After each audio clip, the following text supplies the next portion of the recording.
Last year, tourism in New York City was at 85% of pre-pandemic levels. This year, it's on track to get even closer. All right, and despite the recent weather, the smoke, and inflation, international tourists seem to be making the most of summer in the city. Chris Welch set out to ask them about their impressions of the Big Apple. Basically, if you think about United States, first thing which comes to your mind is New York City.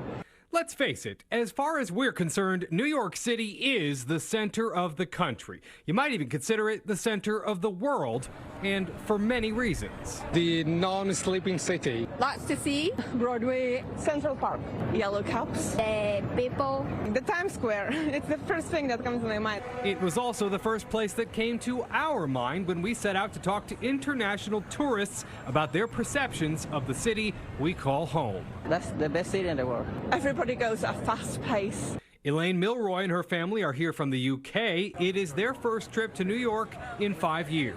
Not a lot of difference, really. New Yorkers are as friendly as they were last time we were here. This man from India visiting with his family says he's ready to check out the nightlife.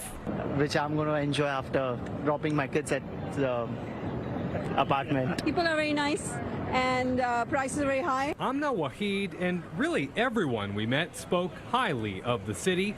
This man from Prague mentioned seeing homeless individuals, but he does not see that as a negative reflection of the city. Before this, I was in San Francisco and Seattle, and I feel at least the homeless situation there is worse. Despite the fact that subway crime overall is down, there have been a few high-profile incidents in the past few weeks.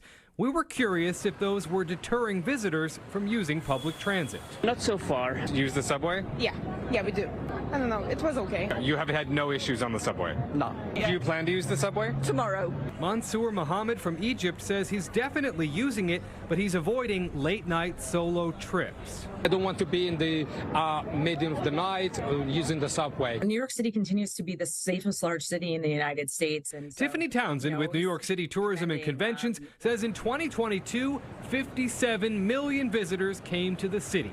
This year, they're expecting 63 million, even closer to pre-pandemic numbers. we're having a return to normal travel patterns. Part of the strength of our recovery is that New York City is the largest port of entry to the United States for international visitors. People from around the world comes here in New York. And you never know, what's going to happen next. Who you're going to meet, what you're going to experience, and what you're going to learn. So to me, like, every day here is special.